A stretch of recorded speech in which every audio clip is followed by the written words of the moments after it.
नमस्कार सर्वांना. श्री स्वामी समर्थ. तर सुंदर दिवसाची सुंदर सुरुवात झालेली आहे आणि आज आहे गुरुवार. त्यामुळं माझ्या सर्व ताई आणि दादांना गुरुवारच्या स्वामीमय शुभेच्छा. तर आज माझं मी मॉर्निंग रुटीन दाखवलं आहे, म्हणजे गुरुवारचं रुटीन आहे हे.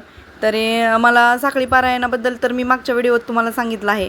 तर साखळी पारायण जरी असलं, एक जरी अध्याय येत असला तरी मी गुरुचरित्र पारायणाची ज्या सुरुवातीला आपण सेवा घेतो, केंद्रात करत असू किंवा आपण घरी करत असू, त्या सर्व सेवा मी ब्रह्ममुहूर्तावर म्हणजे पहाटे 5लाच घेत असते.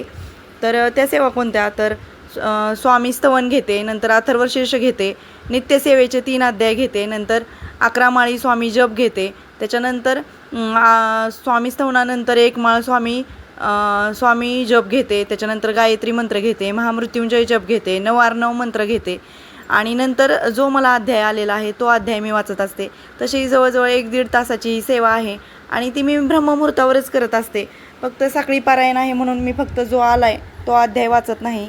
आज मला तसा 37 नंबरचा अध्याय आला होता आणि ब्रह्ममुहूर्तावरच मी करते. तशी मला सवय 5 वर्षापासून लागलेली आहे आणि त्याच्यानंतर मग मी माझं मॉर्निंगचं रुटीन सुरू करते.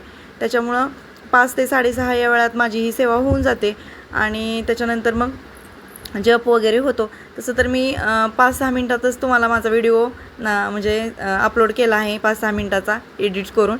पण 1-1.5 तासाची ही सेवा, 1.5 तासाची सेवा आहे आणि त्याच्यानंतर म्हणजे आपली नित्यसेवा पण मी सकाळीच करून घेत असते गुरुवारी. आणि मग नित्यसेवेत म्हणजे 37 नंबरच्या अध्यायामध्ये काय आलं आहे, तर 37 नंबरच्या अध्यायामध्ये आपल्याला गुरु आज्ञेचं महत्त्व आलेलं आहे. तसं तर पूर्ण गुरुचरित्र अध्याय हा गुरु आज्ञेवर किंवा गुरूंचं महत्त्व आहे. आपण दैनंदिन जीवन जगत असताना आपण आपलं जीवन कसं जगलं पाहिजे किंवा आपल्या जीवनाला येणारी संकटं किंवा येणारी जी वेळ आहे त्याचा आपण कसा सामना केला पाहिजे हे गुरुचरित्र आपल्याला सांगत असतं. म्हणून गुरुचरित्राचं वेगळं महत्त्व आहे. सबसे बडा गुरु और गुरु से बडा उसका ध्यास हे गुरुचरित्राचं मेन ब्रीदवाक्य आहे. आणि गुरूंच्या आज्ञेनुसार आपण जर पाषाणाच्या मूर्तीची जर पूजा केली तर त्याच्यातही प्राण येतात, हे 37 नंबरच्या अध्यायात सांगितलं आहे. तसेच आपण नैवेद्य दाखवताना, हवन करताना किंवा जेवण करताना मौन पाळलं पाहिजे, हे 37 नंबरच्या अध्यायात सांगितलं आहे. 37 नंबरचा अध्याय म्हणजे तसं तर आपण बरीच ताई पारायणं करतात, मनापासून करतात, आस्थेनं करतात, पण आपल्याला बऱ्याचदा त्याचे अर्थ माहीत नसतात. मग ह्या साखळी पारायणामुळं मला काय झालं आहे की दर गुरुवारी एक अध्याय येतो, तर मी सर्व सेवा घेऊन नंतर त्या अध्यायांचा अर्थ वाचत असते. त्याच्यामुळं बऱ्यापैकी मला याचे अर्थ माहीत झालेले आहेत आणि मी ते तुमच्याशी शेअर करण्याचा प्रयत्न करणार आहे. तसं तर बऱ्याच ताई म्हणतात की मी एवढी पारायणं केली, म्हणजे मी 20 पारायणं केली, 21 पारायणं केली, पण मला काही रिझल्ट मिळत नाही, मला काही अनुभव येत नाही किंवा मला माझे प्रश्न सुटत नाहीत. तर गुरुचरित्र वाचत असताना आपल्याला काही गोष्टी म्हणजे त्याचे अर्थ माहीत नसतात. त्याच्यामुळं आपण तसं आपलं जीवन जगायला आपण ते अंमलबजावणी त्याची करत नाही आपल्या जीवनात. त्याच्यामुळं आपले प्रश्न सुटत नसतात. आणि तेच तर गुरुचरित्रात सांगितलं आहे की तुम्ही गुरुचरित्रानुसार तुमचं आचरण केलं तर तुमचे प्रश्न सुटायला मदत होते, तुमचं दैनंदिन जीवनात बदल व्हायला सुरुवात होतं. आणि स्वामी आपले तर गुरु स्वामी आहेत, जे ब्रह्मांड नायक आहेत. आणि मी मला स्वतःला खूप भाग्यवान समजते की मी स्वामी सेवेत आहे आणि स्वामी माझे गुरु आहेत. म्हणून आपण गुरुचरित्र जेव्हा वाचत असतो तेव्हा आपल्याला त्याचा अर्थ माहीत असणं म्हणजे तसं तर आपण मनापासून केलेली प्रत्येक सेवा स्वामी स्वीकारत असतात. कारण स्वामींना आपला फक्त भाव कसा आहे, आपली भावना कशी आहे ते स्वामी पाहत असतात. पण आपल्याला जर त्याचे अर्थ कळत गेले तर आपल्याला आणखीन आपलं जीवन जगणं सोपं जातं आणि गुरुचरित्र जगत असतो आपण. नंतर माझी 1-1.5 तासाची सेवा झाली, नंतर आता वाजलेले आहेत 6:30.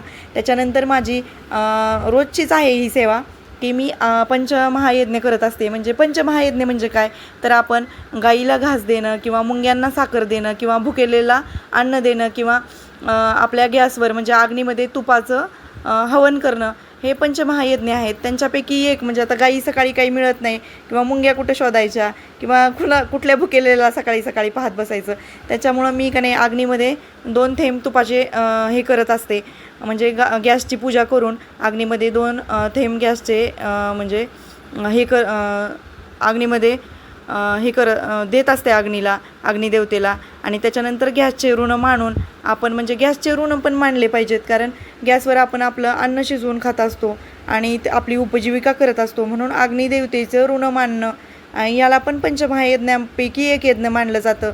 आणि अग्नीमध्ये जर आपण तूप दिलं, अग्नीला तूप दिलं, तर आपल्या पूर्वजांना पण मोक्ष मिळत असतो, शांती मिळत असते. त्याच्यामुळे पंचमहायज्ञातला कमीत कमी मुंग्यांना साखर देणं किंवा गाईला घास देणं किंवा भुकेलेला अन्न देणं, यापैकी तुम्ही कोणताही एक म्हणजे यज्ञ करू शकता. त्यातला मी तुपाचाच करत असते, कारण सकाळी सकाळी म्हणजे वेळ नसतो, तर मी हे करत असते आणि त्याच्यानंतरच मग मी पुढचं काम करत असते, म्हणजे गॅसवर चहा किंवा दूध गरम करणं किंवा स्वयंपाकाची सुरुवात करत असते. तर असं आहे माझं म्हणजे मॉर्निंगचं रुटीन. म्हणजे रोजचं गुरुचरित्र नसतं, पण नित्यसेवा वगैरे मी घेत असते आणि हेच माझं मॉर्निंगचं रुटीन असतं. तर कसं वाटलं तुम्हाला माझा व्हिडिओ नक्की कमेंटमध्ये सांगा. आणि तुम्हाला जर असेच माझे नवनवीन व्हिडिओ पाहायचे असतील तर माझ्या चॅनलला सबस्क्राईब करा. आणि श्री स्वामी समर्थ. आणि दुसरी गोष्ट म्हणजे गुरुवारी मी मला मिळणाऱ्या प्रत्येक अध्यायाचा अर्थ सांगणार आहे. श्री स्वामी समर्थ.